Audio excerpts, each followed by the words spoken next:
Oh, it's gonna put some butts in the seat. Welcome to Remember 64, where this week we become the New World Order, brother.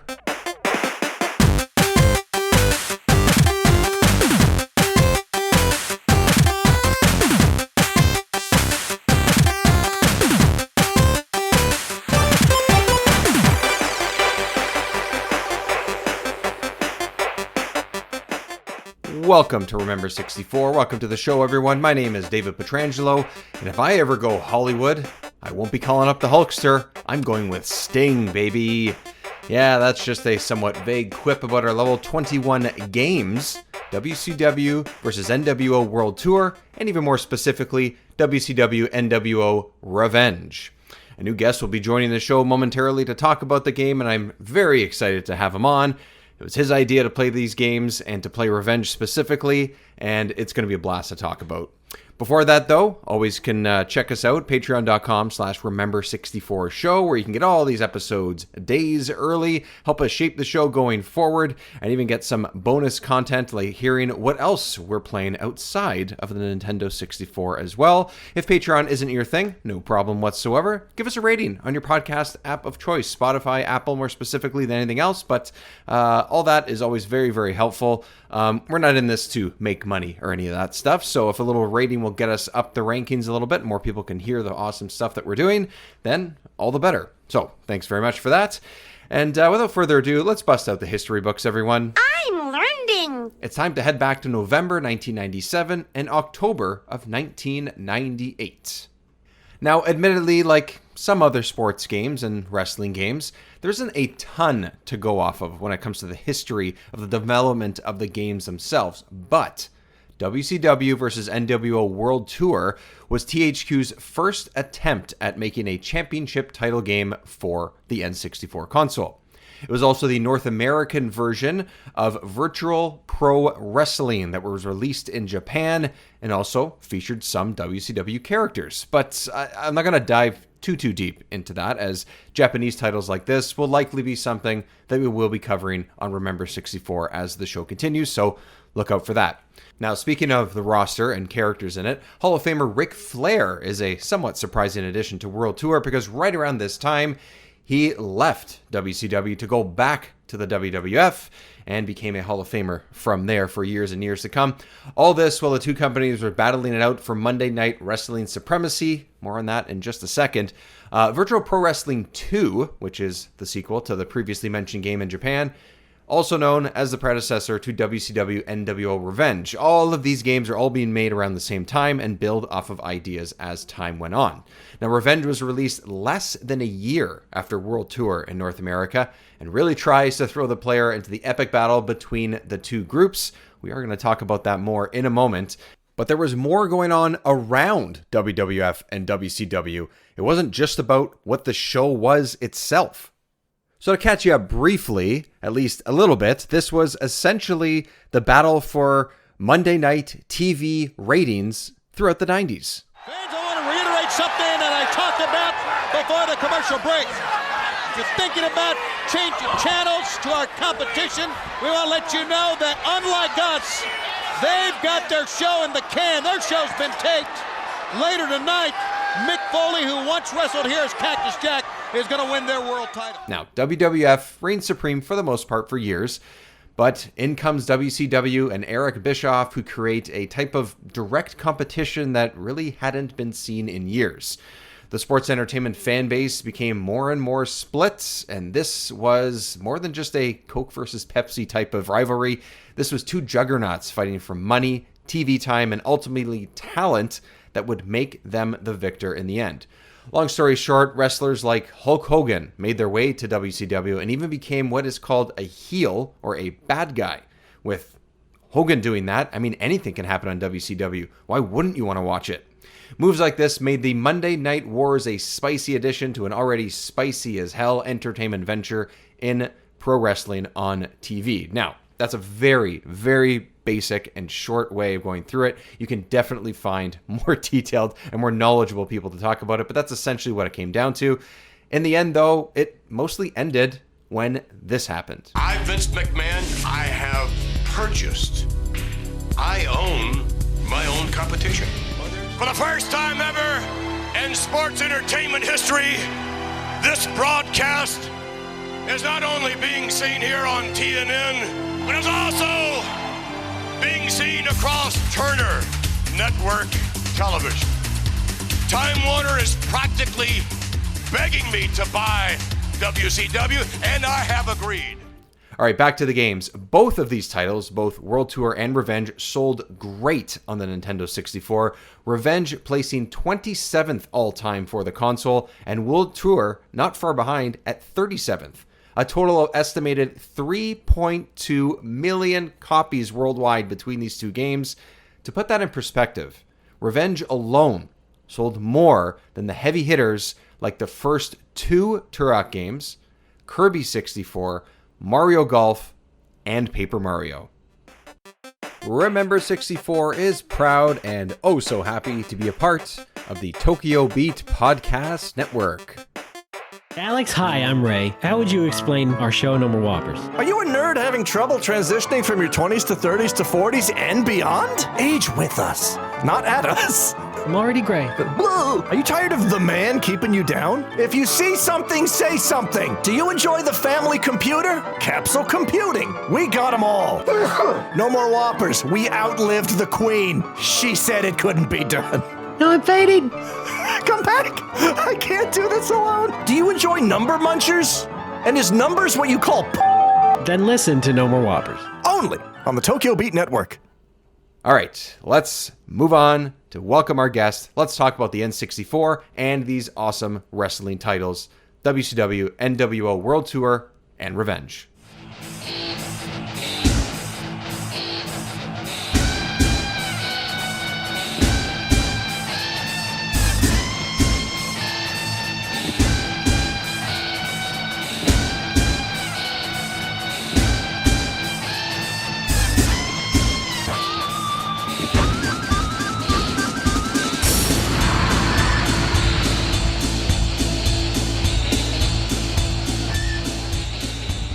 All right, as always, everyone, to Remember 64, it's time to have a special guest on. And this time, I am very, very excited to have an old friend from the Back in My Day podcast. He's been a guest on that a couple times. I was a guest on the Gamecube Was Cool podcast at least once, I think. But Mike is here. Mike, welcome to the show. How are you, man? Thanks, Dave. I'm doing great, and I'm glad to be here to talk about a console that's not the GameCube. That's not the game exactly. I have had your co-host from the GameCube podcast on a couple of times. As I've said with Neil, I feel like every time I've had him on, it's been a racing game. So he's almost like the racing guy. So next time we get to a racing game, I might have to have him back on. But you guys also have, as of this recording, you guys also have something exciting coming up because you did an awesome thing. You actually wrapped up the GameCube library and went through every single game, which is amazing. And if anyone wants to listen to it, the GameCube Was Cool podcast is so much fun. These guys did such an amazing job. Go back and just find a game you want to, or series of games you want to listen to. They got it covered, which is great. But now that that's over, you guys have a fun new project coming up in 2023. Let's talk about that a little bit. Sure, yeah, we're going to be talking about a bunch of other games and movies and albums and kind of doing similar stuff what you guys do on Back in My Day. Just talking about, nostalgia. And the podcast, we're going to change the name. It can't just be GameCube Was Cool anymore, unfortunately.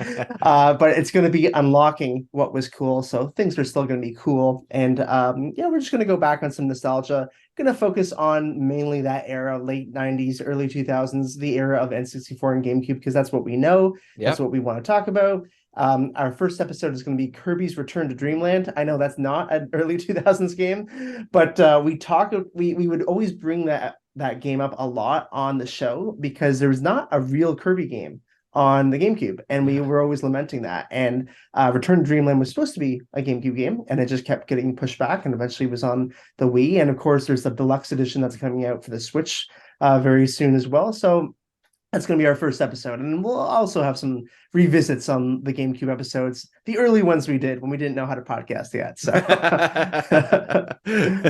just getting started. That's all good, man. That's awesome. Honestly, I'm excited. I'm happy you guys have awarded yourself a few months off, which is nice too. Like we were saying before we hit record, it's good to have just a little breather every once in a while, and it's cool, man. It's exciting to get that started. So I'm happy for you guys. That's a lot of fun. So check that out. What's the name of the podcast again, so everyone can hear it? Unlocking What Was Cool. Unlocking What Was Cool will be coming up later this year in the spring of 2023. If you are hearing this before that, and if you're hearing it after, go find it on your podcast feed. So, okay, let's get into the N64. As I always do with new people that are on the show, what's your experience with the Nintendo 64?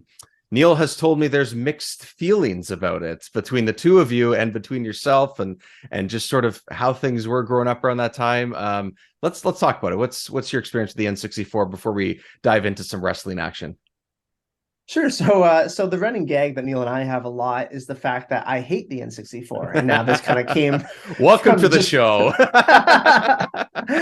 It kind of came from me just not having as much of an experience with the N64, and of course, I actually don't hate it. I actually really like the N64. I think I was a little jealous actually because I didn't get to have one. My first home console was the GameCube. I didn't have home consoles before that. My parents were really into just the handheld stuff. They didn't really want me playing a lot of games at home. In front of the TV. There's something about being in front of the TV, right? Or whatever. Yeah. No, I hear you. I mean, I had all the Game Boys and stuff too, so I hear you. Yeah, I was 5 years old and I had a Game Boy. Like it was that's amazing. Care about. Yeah, but they cared about the TV stuff. So right. I only got to play N64 at friends' houses. I didn't actually know Neil when the N64 was out at the time, but I lived like down the street from a kid and his older brother, and they had an N64. And of course, it was a classic older brother has all these violent video games and all these other things. You go over and you play them, and you don't tell your parents. And that was my experience, kind of growing up. Initially, was playing N64 at friends' houses, and it was really strange to me with the controller. Like that was the biggest thing that really kind of took me for a run. I was like, what is this? I don't have three Especially hands. holding a Game Boy and then going to that. Yeah, and I had played the PS1 a little bit too, like later on, and I was like, what, this is so strange. Like, why are there three hands here? But we played Smash Bros. That was the main thing we would play over there. And we played wrestling games. And the one that I specifically remember is Revenge. And I remember because I was really, really into wrestling at this time. I probably played it in like 2000 when wrestling, I was 8 years old. It's like the most hype you can be as an 8-year-old is playing wrestling games and watching Monday Nitro and Monday Night Raw. So it was like, that was like our life. And I don't really remember a lot of other games on the N64 other than like Star Fox and some of the other ones, but I didn't really even go back to the N64 very much either as I got older. For one, a lot of the games, as I'm sure you are realizing, and as you're playing them, are kind of tough to go back to with the blockiness. Like, it's like very hit and miss. It's very hit and miss. Yeah, because there are, of course, some games like Conqueror's Bad for a Day that are so much fun to go back to today. But a game like GoldenEye, in my opinion at least, is actually not that fun to go and play. Fair today. Enough. Because they're just are, especially in the shooting genre, like it just comes so far, and it's hard to go back 25 years. There's this big or just set standard at a certain point, and it's hard to. It's okay to go a little bit further back, like even the GameCube games. Like there's a way to go back to those, and it feels pretty damn good, even with a controller that may not be that feels atypical now, but like there's a certain level of standard of feel and play there. So I see what you mean. Yeah, exactly. Yeah. So it's funny to like kind of go back to a couple of these games now as an adult playing on the N64 online service on the Switch, which no WWF games are on, which I'm really upset about. but playing stuff like Pilot Wings, I'm like, this game is so good. Like I forgot how good this game is, and hard. It's a very hard game, and the difficulty levels that you kind of forgot as a kid, like playing Majora's Mask. I remember on the 3DS after playing it at my friend's house and somehow beating it. Like I can't.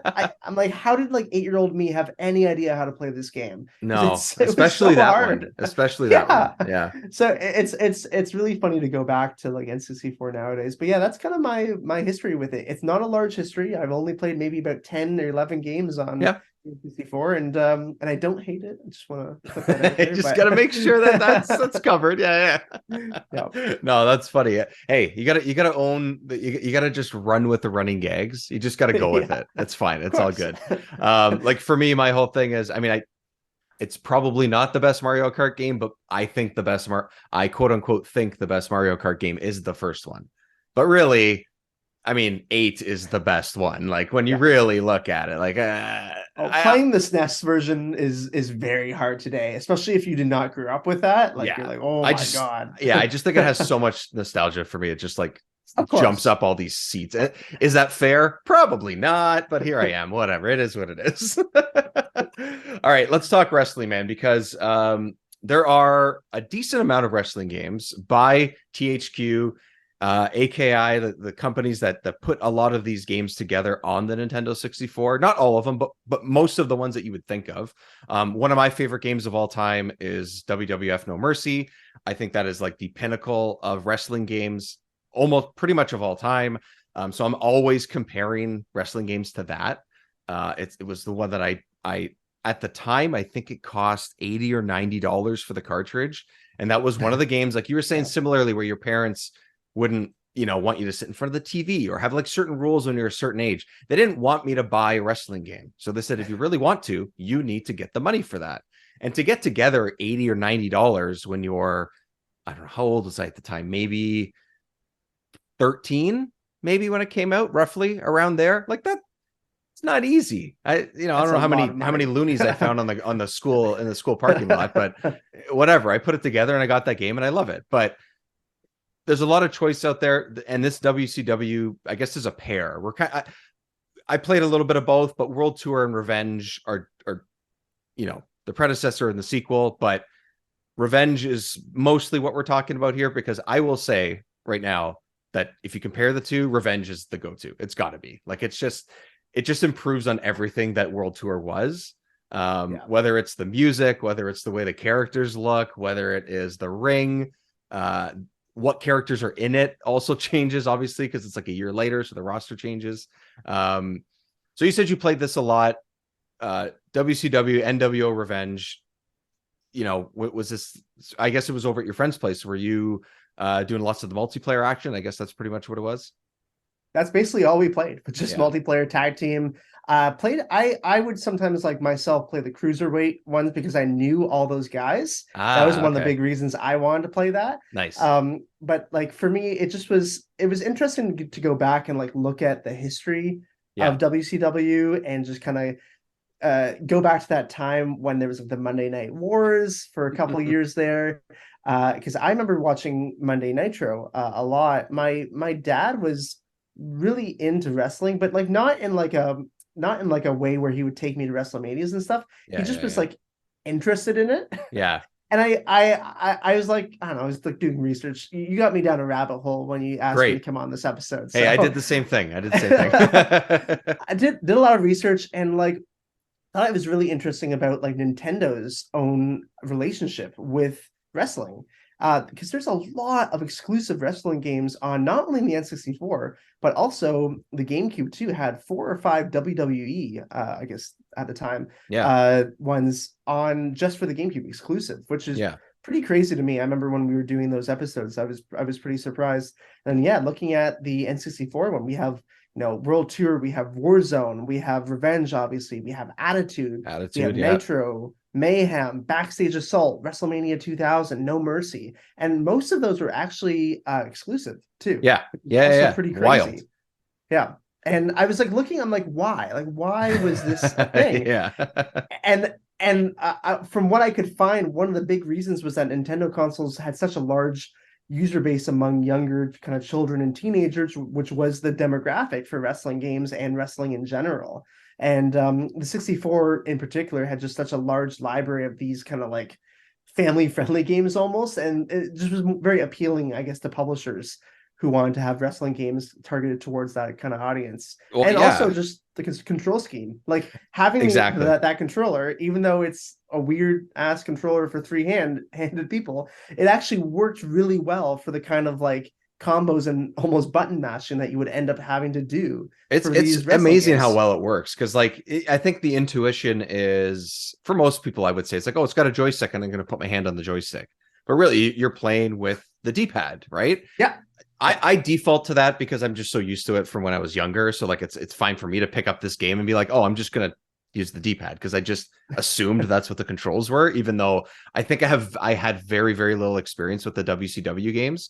But I knew that it was made by the same company as the ones that I loved from, WrestleMania 2000 and No Mercy. And I'm like, well, I'm just pick it up. I'm going to play with the D-pad. And I'm like, yep, boom, jump in. And that's it. But it's so easy. It's so easy. And it works. And I think you're right. Actually, I want to touch on the point where you're like, the publishers wanted to make sure that like this was the console that they were sort of gearing for or shooting for. And just the fact that there are 4 controllers, just the fact that you have tag teams, every week competing, it's a perfect excuse to have 4 players and 4 people sitting and playing your game. It doesn't matter if they all own the game or just one of them does.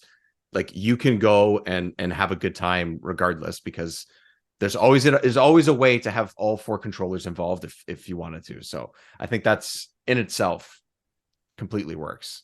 So it's huge. Yeah. You said you recognized a lot of the characters, a lot of the wrestlers. Was there a go-to or a couple of go-tos? Of course. So I kind of had different go-tos depending on what, clan I guess we were in, I guess you could say, because there's 63 characters, I think, in this game.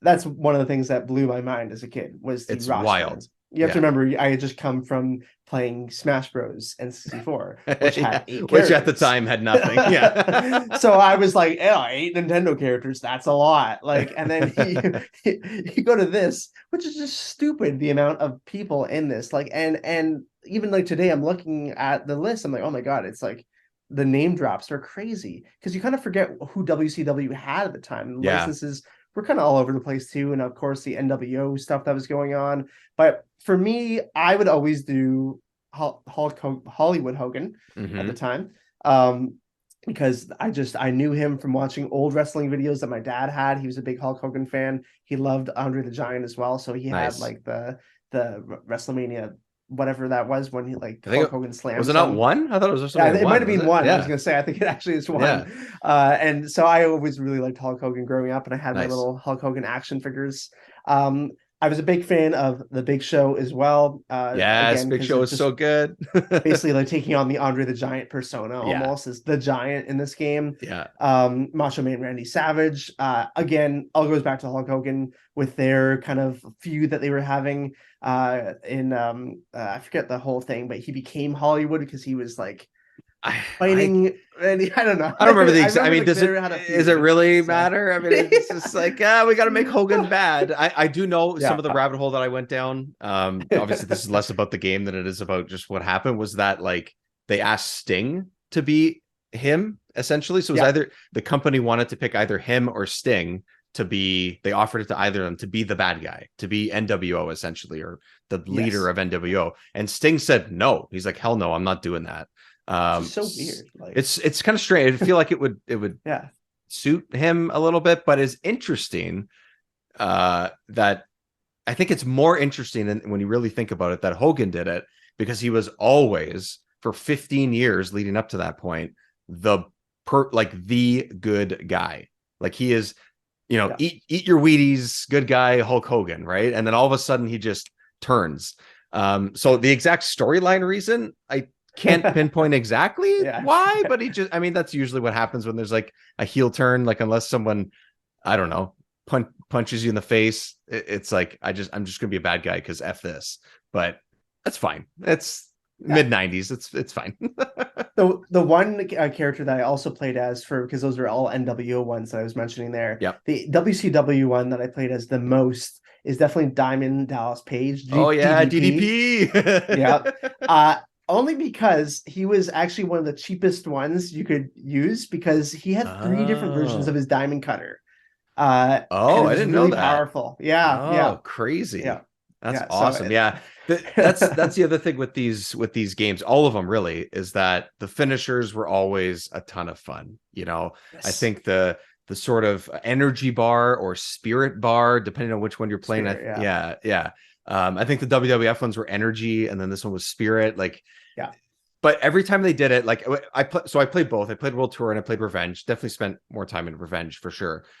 Just because it just felt better. Like some of the moves, like even like simple ones like Hogan's big boot or a choke slam or whatever, felt like a little bit off in World Tour. And then just like, 11 months later when this game came out, they really like fine-tuned all the animations. Everything was much more accurate. And I'm like, oh, wow, this is automatically. I felt like my first match, I just played. Who did I play as? Oh, Rey Mysterio Jr., which, by the way, Rey Mysterio. So hell yeah, I'm going to just do that. I always love the high flying characters in these games. They're just a ton of fun. They're all the WCW4 ones, I believe. They were all in that clump.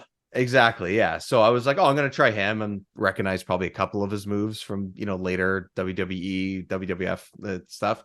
That match lasted like 3 minutes. I just played some random guy that was whatever, but all the moves felt better. I'm like, wow, this is just a whole other thing. So, the funny part, I think I played at one point against, I can't remember what Guerrero's kid's name was.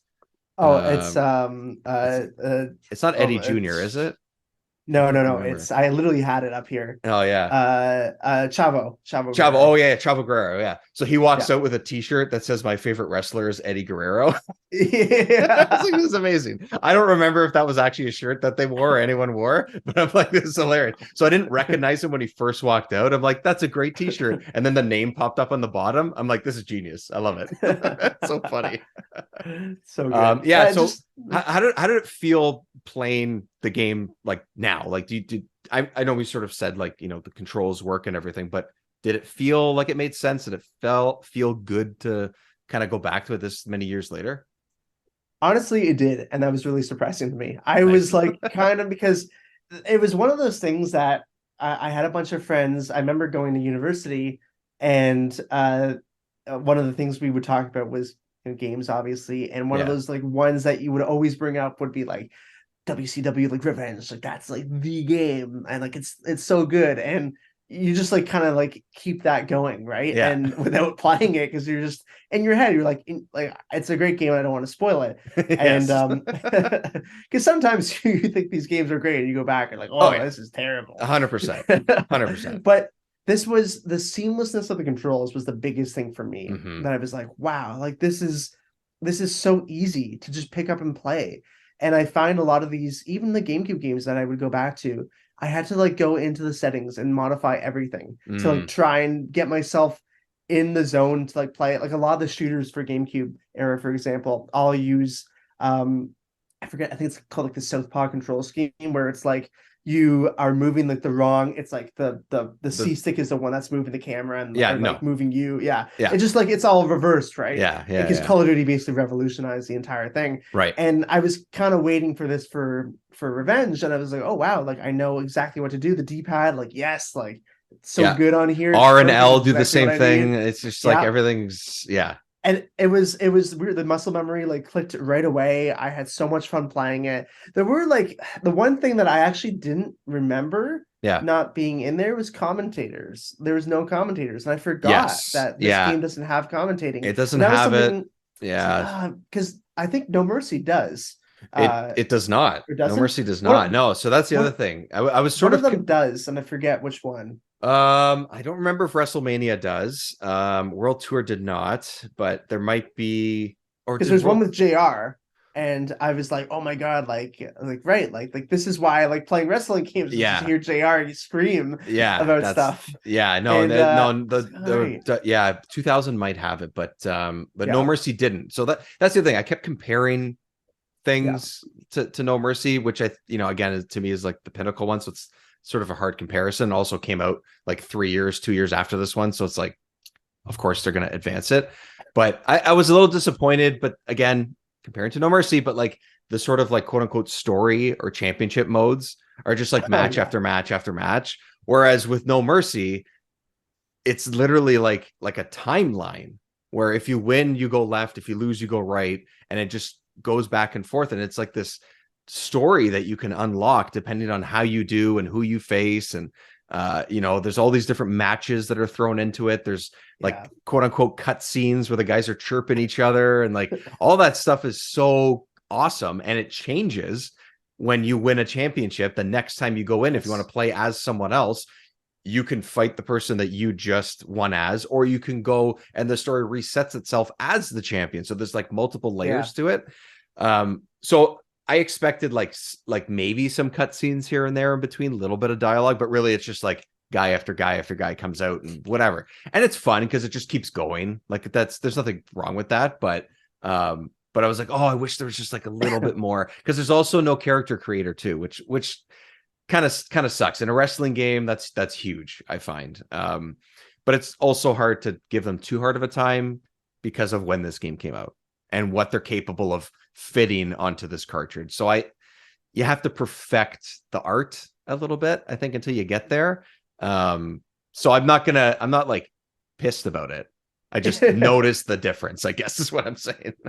No, it's fair. And I think No Mercy is very much a product of what WWF was trying to do, which was to focus on the storyline. Yeah. Like where WCW was always about just like the raw, like talent, the raw, just like fighting each other. Which they always said during the shows, is like, we're the best and like, we'll kick their ass. And And you do feel that, like, compared to No Mercy, I think at least that the multiplayer is still better in Revenge than it is in No Mercy. Yeah. Because it just like, it's that pick up and play. It's that the fluidness of it. It's hard to like, I was trying to think, like, I'm like, how can I word this properly? Because I was like thinking like, what makes this actually better? But I just think like the fluidness of it, the fact that you have like everyone in this roster here. Yeah. The fact that, like, for me, a big thing was going, to my friend's house when I was like 8 years old, picking this up and playing it, and never having played a wrestling game or something before this. And I think that's a huge thing with this game, is the fact that you could have like your little cousin come over and play this game and have a fun time. It's an ease of use thing. Like it is. And it's a great game where it's easy to learn and also, hard to master. Right. Yeah. And it gives that level of difficulty where it's like, okay, well, I can like screw around in the ring and like do some fun, like high flying acts, and I can go and like grab stuff from outside the ring and hit people with it. It's like, whatever, that's the fun stuff that I can just like fool around with. But then there's like the other level of like, okay, like I can actually get pretty good with these characters. I can get these combos down. I can get their moves. They actually all have a lot of different moves. Yes. And finishers too. There's a huge, and again, 60 characters, and they all have like so many different moves. Yeah. You're probably thinking of like 300 developed moves at this point that have to go into this game. So a lot of effort was spent on actually making them pretty true to themselves too. Yes. And that was like, for the time, 98, like that's crazy. Yeah, it is. It really is. Yeah, like it's like wrestling in any form. A lot of it is the outrageous personalities. If you don't have that with voiceover, which they didn't or couldn't do with the game or a series of these games, you got to do that in some other way, whether it's the way they look, the way they move, all of that stuff like has to add up to that. Not only so you know who you are, you can recognize them, play your favorite wrestler and everything, but like just all of that sort of coming together is great.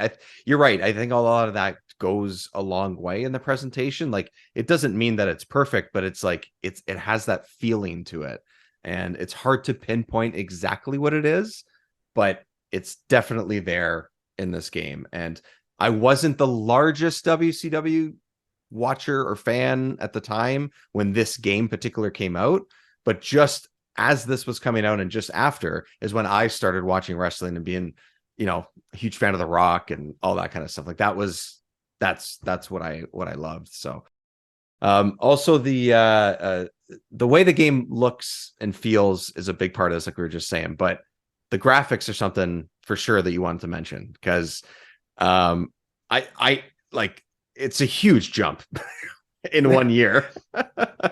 It is. And it's like, if anyone's listening to this and they're watching like footage or they like look back on this game, like, it's 25 years old. So it looks rough 25 years later. But at the time, this was crazy. This was so realistic compared to other wrestling games that were out there. Yeah. Like World Tour, like I'm talking about Revenge. So World Tour, which is just a year, I think you said like 11 months before. 11 months, November and then October. It's like, what?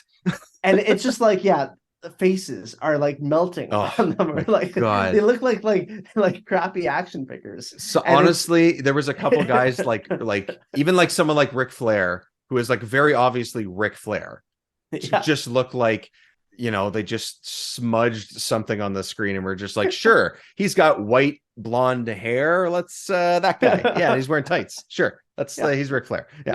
I mean, the moves made sense in both in World Tour. He's not in Revenge, but in the move set made sense. The music and stuff, all that stuff.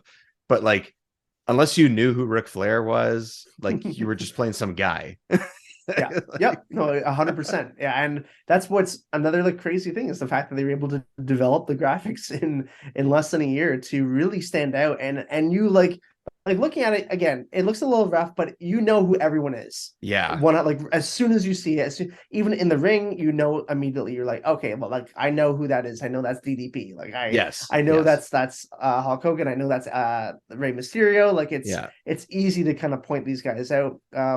And even and there's even like a bit more complicated ones like Sting, he's got to have all his makeup and stuff on, or like Goldberg. Like there's I don't know, like there's a lot of effort that had to go into this, especially with the costumes too. Everyone has at least 2 or maybe 3 costumes. I think correctly. 2 to 4 is the I think it's 4 because it's like some of them are just color changes, and okay, that's fine. A lot of the characters in real life, they did not necessarily change all that much, but like a couple of them have a jacket on, a couple of them don't.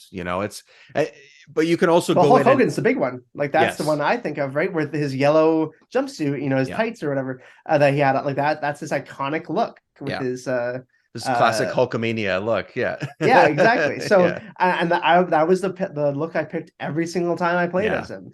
I know that's the thing. I always had go-tos for certain characters. So I'm like, no, I like this one. No, I like this one. I know that's not what he typically wore, but I don't care. I like this one. Same thing with No Mercy. I did the same thing all the time. It's just like, if I played as Stone Cold, I had the vest on every time, as opposed to going with just the tights, or have to have the vest. Have to have the knee brace. Like you had to have that on, right? Like for what reason? I don't know. Just because that's what I recognize. And all of that though, like it's true. Like everything looks very polygonal and pixelated, and all of that sort of chunky. Like everyone's very chunky, especially if you're a bigger guy, like Goldberg, Hogan, Giant, like Big Show, like all these guys, Nash, like all these guys look like literally like a polygon, or a just a square just sort of piled on top of each other or whatever. But it's okay. Like it gives them a distinct look. It makes them look big and buff and sort of in their character. And it again, they get all those little details right. Sure, they're pixelated, Goldberg's tattoos on his arms and stuff. Like, yeah, they just look like sort of black polygons and black pixels and everything, but like it's Goldberg because he just stands like him, he looks like him, his face in Revenge looks a lot more like him. So it's all of that stuff is super fun. I love these these wrestling games in general are just I like that they're not perfect with the way that they look, honestly. Like I think that there's like a personality to that, and adds like a little bit of a charm to it. That imperfection is something. There's something there. I don't know what it is. I don't know what the word is, but there's something there. Yep. No, the charm is the word for this game, I think, as a whole. It's you can't not have fun playing it. Yeah. Like you're never gonna have a bad time picking this game up, no matter what mode you pick. Like there's the Monday Nitro, obviously, and there's Sold Out. There's Super Brawl, Bash at the Beach, Bash at the Beach. Bash at the Beach is a fun one. They're all fun, and like Monday Nitro is I think what I played the most when I was playing those modes. But like it's just a fun game, and it's honestly just like a wholesome good time for wrestling. Yeah, and it seriously is. It's like. I think it's so good as well thinking of it today, because wrestling games kind of suck now, and it's really sad. It's really hard to get a good one, man. It really is. It is, and it's some people kind of say, they're like, well, this game was so good because it was very arcadey at the time, and that's like what you kind of like to play when it's the arcadiness of wrestling, because that's what wrestling kind of is. Yeah, but I would kind of disagree with that, because this game doesn't go fully that arcadey sense of just like you bash people and they fall down and like it just They don't go flying off the mat. Yeah.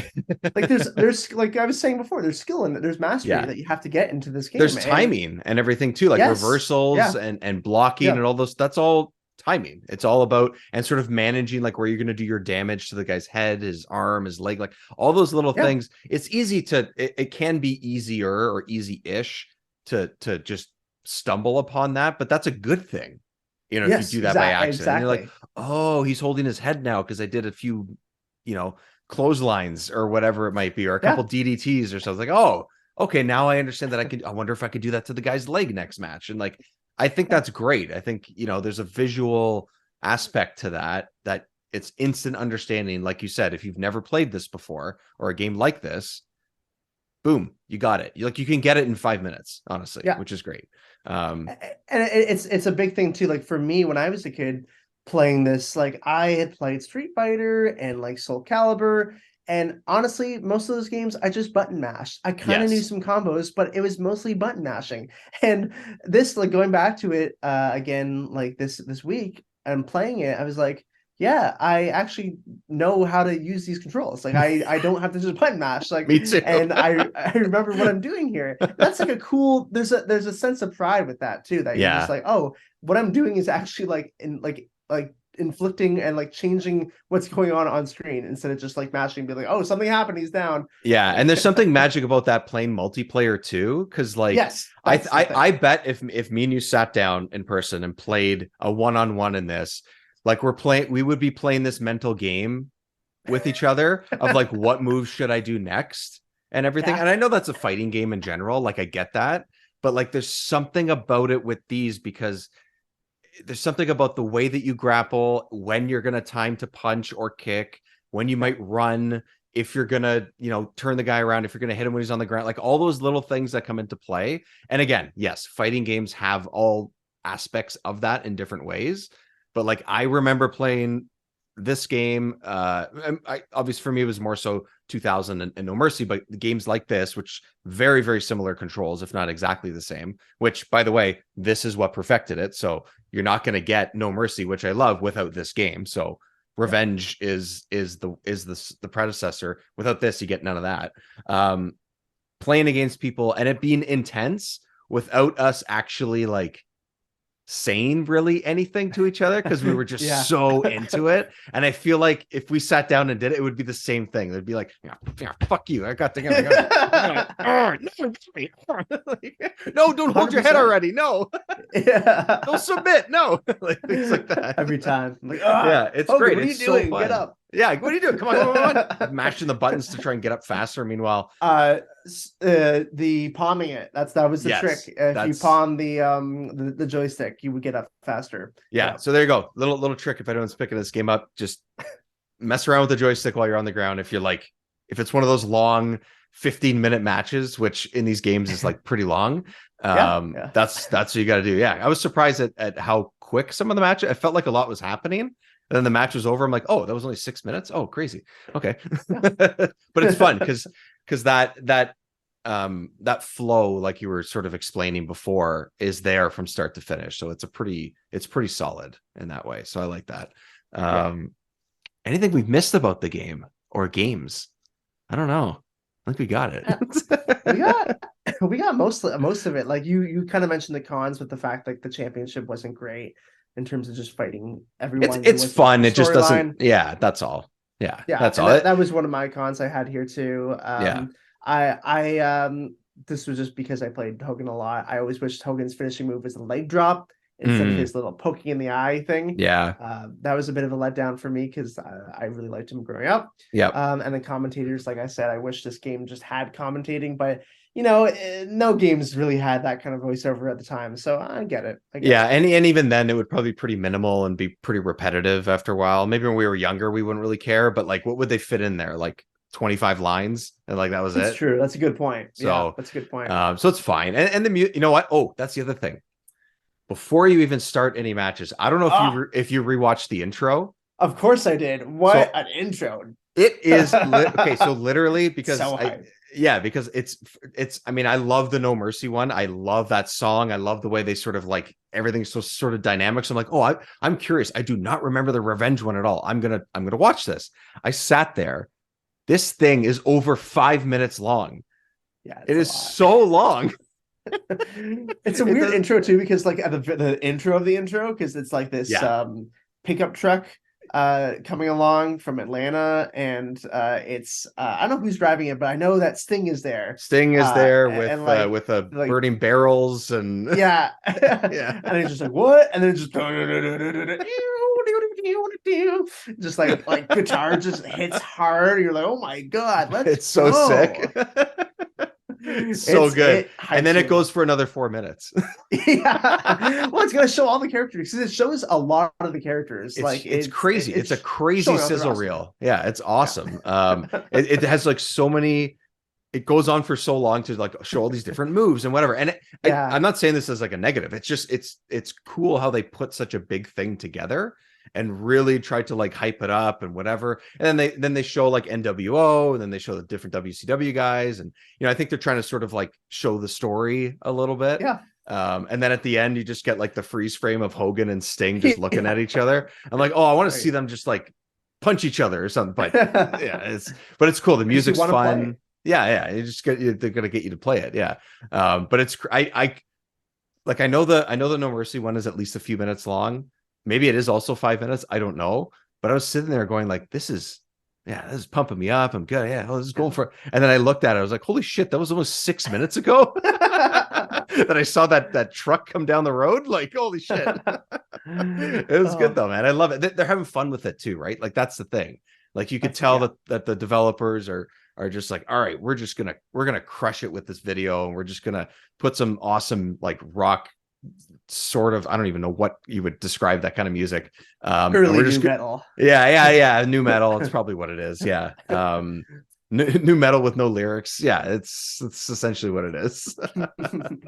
All right. So WCW games, I would say if you have World Tour lying around or you see a copy of it, you'll have fun. But honestly, if you have a 64 and you want to pick up either of these two WCW NWO games, just search for Revenge instead. I would say I think that's the way to go. In every aspect of the game, I think it's just an improvement. So it's worth the extra couple bucks. It's worth the clearly legal download. It's worth the going to search for it in your parents' attic, like whatever.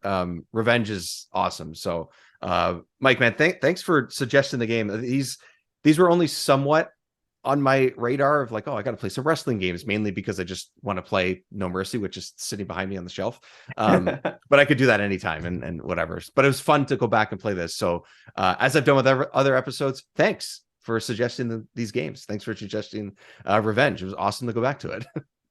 Yeah, of course. I mean, I love to go back to WCW in that time. It was, it's a very much a time capsule for me. So yes, it was cool to play it again. Awesome. All right. So one more time, if you're listening to this before the spring comes around of 2023 or after, go check your podcast feed.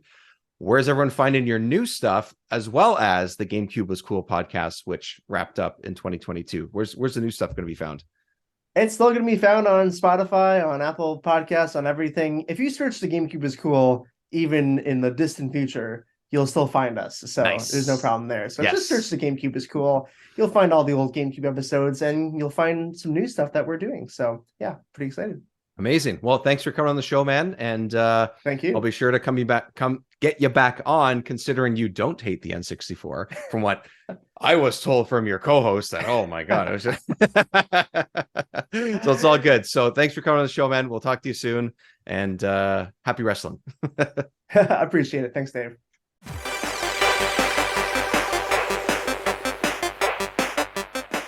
Thanks again for joining me on Remember 64. Level 21 is now behind us. We now have some wrestling titles under our belts, or they are our belts, or we've won the belts. Something about belts and championships is in there somewhere. Either way, thanks again for listening to the show. Always feel free to give us a rating and let us know what you think of the show on your podcast app of choice. You could also email us, remember64show@gmail.com. If you have any thoughts and feels you'd like to share, we can also toss those into the show. And also find all our stuff online, social media apps at Remember64Show. Going to start doing some more fun stuff on TikTok and on Instagram as well. Some videos and maybe even small reviews and previews here and there. So follow us there. But until next time, thanks for listening to the show, and we'll see you soon.